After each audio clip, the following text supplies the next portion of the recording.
Огромен број на досија на поранешната удба кои со години беа скриени од македонската јавност, конечно ја видува светлината на денот.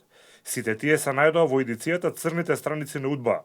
Државниот архив на Македонија неколку години работеше на овој проект, преку кој, како што беше кажано на промоцијата, се открива дека голем број на македонски граѓани биле следени и страдале само заради тоа што некој сметал дека тие имаат промакедонски ставови, а биле сметени за закана за безбедноста на тогашната држава.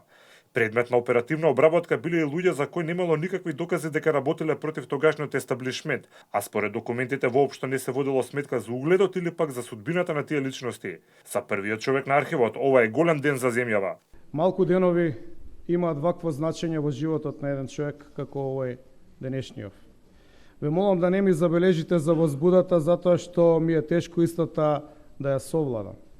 Ме заплиснува чувство на средба со македонската историја во вечноста и стремеж за слобода и собствена држава кој гори секогаш.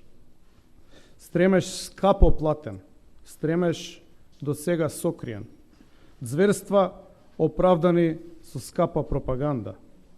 Александар Даштевски, представувајќи едицијата, открие дека голем дел од овие следења и истраги против македонци биле правени комплетно противзаконски.